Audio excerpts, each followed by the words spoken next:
Please read the disclaimer.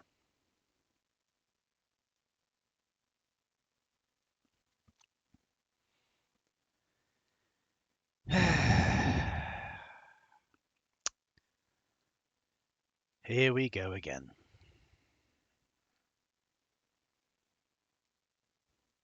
Oh dear! Look at that title. That's a title to be proud of, there, boys. Ooh, how long did that take you to do in Photoshop? Oh yes. Once again, let's have this terrible fucking music. This royalty-free music. Oh god, this game looks fucking horrendous. Well, this looks horrendous, doesn't it?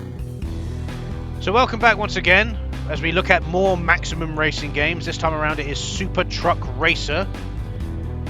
Developed by the usual shite developer Brain in the Jar. Published by Maximum Family Games and released in May 2011. Oh look. Came out 2 months after. 2 months after every other fucker. Now, what is this a port of? Well, what do you think it's a port of? It's a port of Truck Racing 2. It ain't going to be a port of anything else. Now, you may think, oh, well, it must be a port of... It potentially could be a port of Truck Racer, but then Truck Racer also was released on the Wii. So I'm more inclined to believe that it's a port of Truck Racing 2 from the PlayStation 2. And that's what I'm going to lock in as my decision of what this game is a port of. So yeah, I'm going to go with that. Let's play this shite game, shall we?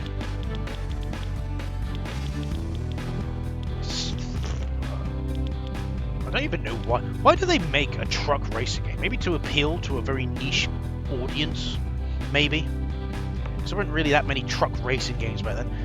The issue with this game is that there's nothing different. Unlike, let's say, Stock Car Crash, for example, that has a few extra modes, and Dragon Stock Racer that has a few extra modes. This has just Challenge, Race, Championship, and Trophy Room. The only uniqueness this game has is the fact that you're playing as a truck.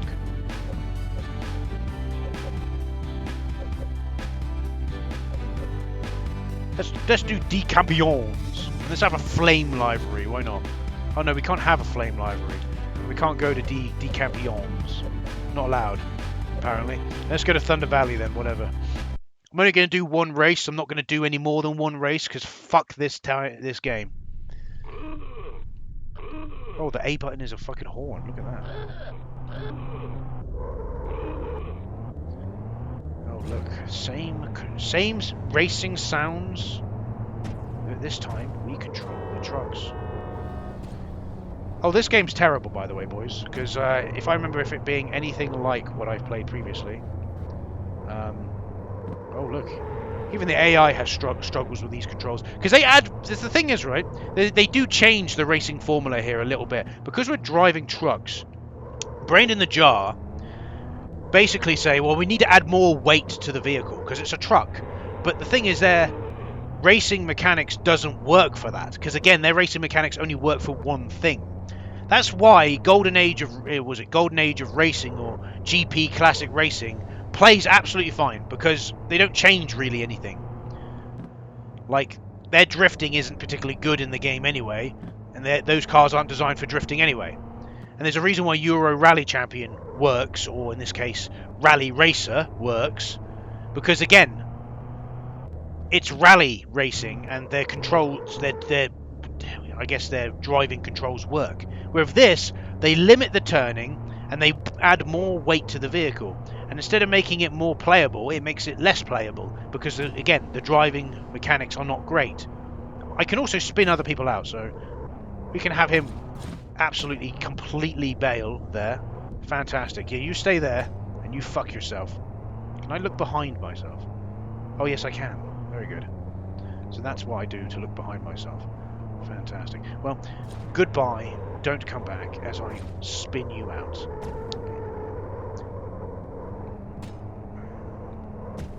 Oh! See, that's the only... Oh, look at him go! We're going!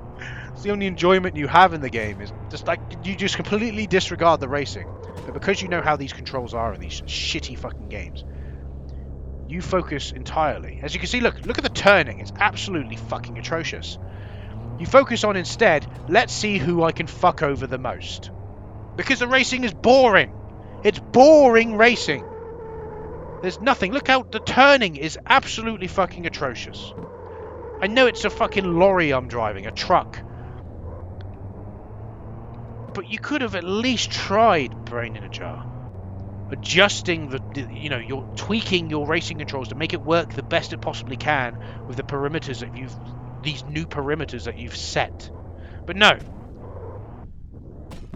Instead, what happens is we have the gameplay like absolute fucking ass. I just realised that the nunchuck has you can actually depress the analog stick on the nunchuck as like basically using it like a button. Didn't even know you could do that. Yeah, the more you know. Oh, look at the turning on this. You probably argue. You probably say, well, you're going into those corners too fast. You're doing 110 miles an hour. Of course, you're going to struggle with the corners.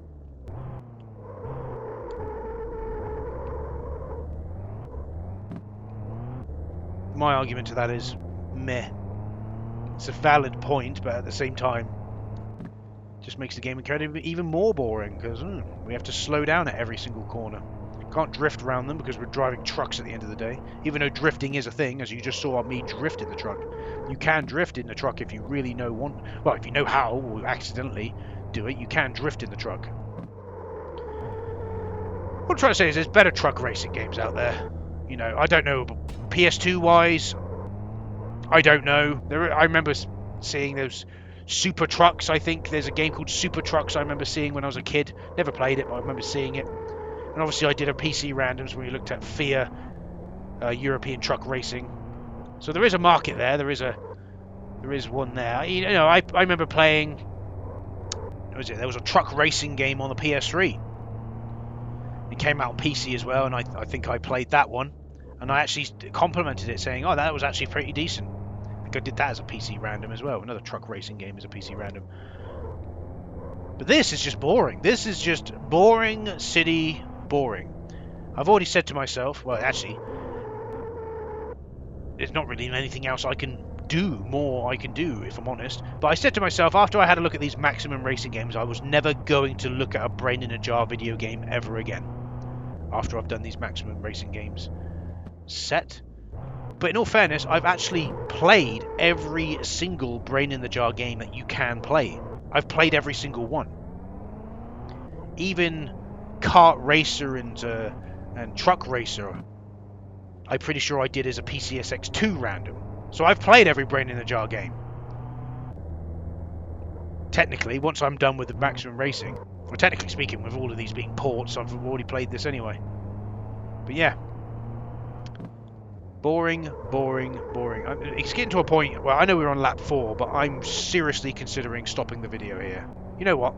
I am going to stop the video here. This is boring. This is extremely fucking boring.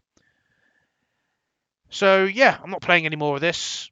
We've got 2 more maximum racing games to look at before we're done with it. If you've found this series to be somewhat boring, I apologise, but I did say to myself a long time ago I was going to look at these because I had a hunch that they were going to be just ports, and it turns out I was right. But I wanted to do them. I didn't really feel like doing it as a big video because I just felt like that would be one big boring big video. At least I can moan and have a laugh, kind of, you know, I guess with doing as individual videos. But it is what it is, whatever, you know. I also thought about, you know, in the past I've also done the previous Brain in the Jar racing games as obviously separate videos, so I thought I would stick to that formula because we're looking at Brain in a Jar again. But yeah, that was a Super Truck, whatever. What was it called again? Who cares? Super Truck Racer. What a terrible game. All right. I've been Bio. Thank you for watching, and I'll see you again. Goodbye.